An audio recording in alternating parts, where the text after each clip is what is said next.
the world out there. And I mean, you can lead a secluded life where you don't have to deal with wicked people, but if you do have to deal with wicked people, I mean, then how do you be a light unto the nations if you're blending in essentially? Just with like wickedness? Israel, like Rabbi Irving Greenberg said this. Irving, yeah, I think it's Greenberg. He said Israel was 150% better than other nations, it would be dead. It should aim to be like 10% better. Right. Okay. Right. Because if you aim too much, right, you'll just spoil it's the too whole much. deal. You'll never be able to pull. I wrote on the porn industry for 12 years, and I dealt with a lot of very slippery characters. I can imagine. And I was a little bit slippery myself. Yeah. I wasn't like always entirely like the most righteous Sadiq that you see in front of you today. I was dealing with some deadly dangerous people and some just nasty people and a lot of duplicitous people, and I interacted with people in the porn industry and in a completely different way than I interact with people in Orthodox Judaism. Sure. But at that time you weren't, you were not making an effort to live under Jewish I was law. still, Yeah, I was. you were? I was going to Orthodox shores, I was going to Daf Yomi every morning. I was very much still immersed in Orthodox Judaism.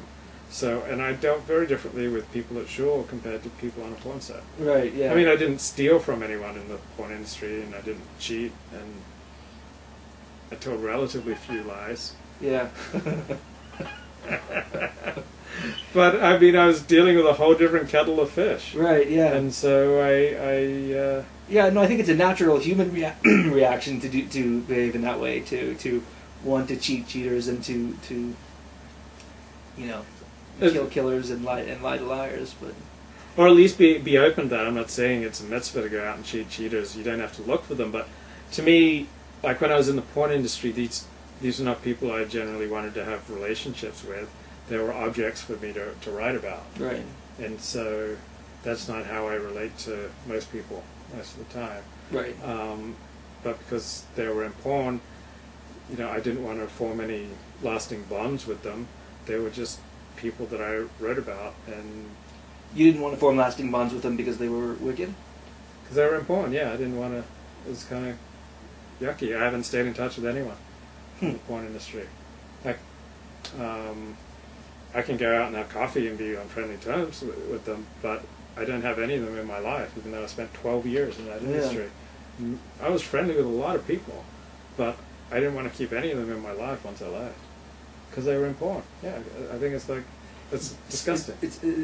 Okay, it's strange though to join a community that just by virtue of other people's being in it, you kind of exclude them from being in your life. You're entering a community that you despise all its members. I just didn't want to. It's like, would you want to introduce your drug dealer to your family? I mean, what's been your relationship with your drug dealers? You're like, oh, let's form a permanent, bond. Let's bond with these people. Let's have an I-thou relationship with the people who sell you your pot. Well, I the closest I can relate to that is I did once have a bookie.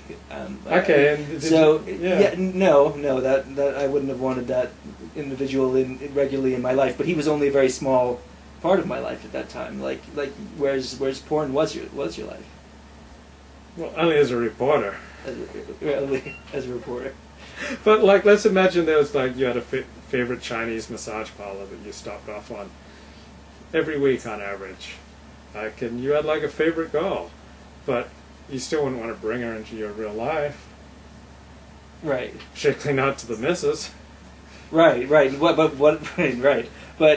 no. What I'm saying is that these are fleeting encounters you're describing, but your encounter with the porn industry was 12 years. Was a 12-year intense but it's immersion 12 years in the program. salt mines, but I still wouldn't want to after I got out of the salt mines and became a blogger, I didn't want to bring the miners into my life. They're dirty. They're working in the mines all day. They're streaked with soot. And did you feel like that about them when you entered the industry? Yeah.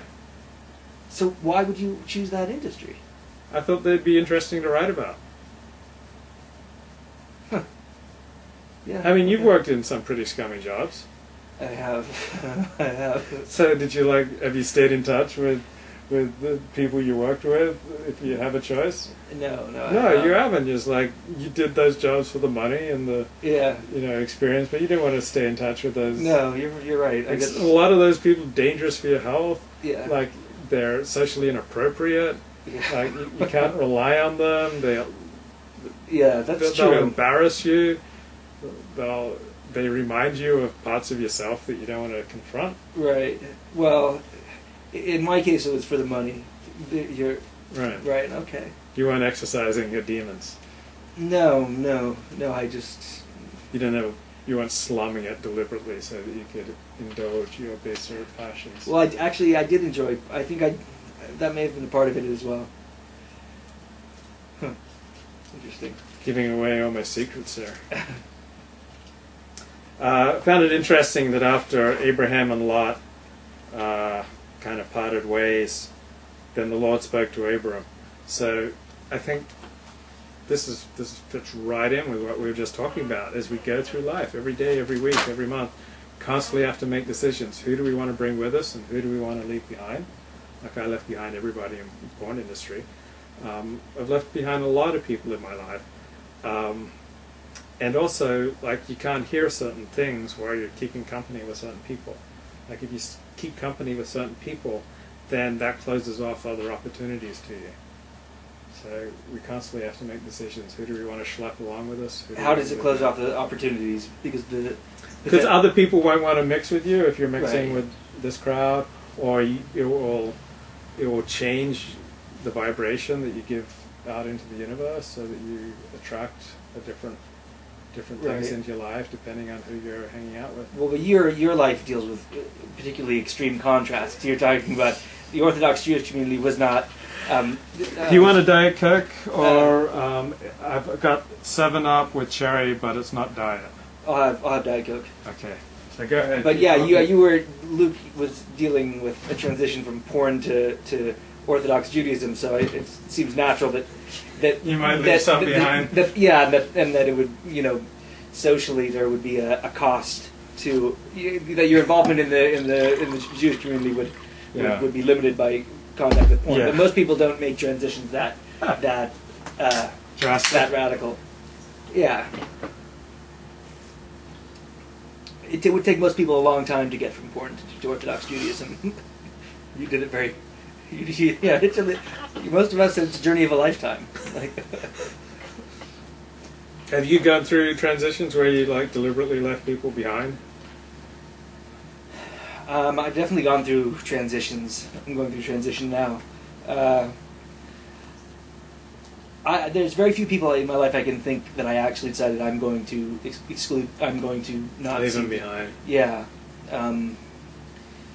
But when I look back, I realize I had a kind of an unself-aware way of doing that. Is that certain people who I was close to, suddenly I just disappeared and made no attempts to continue the relationship, and then over time it died.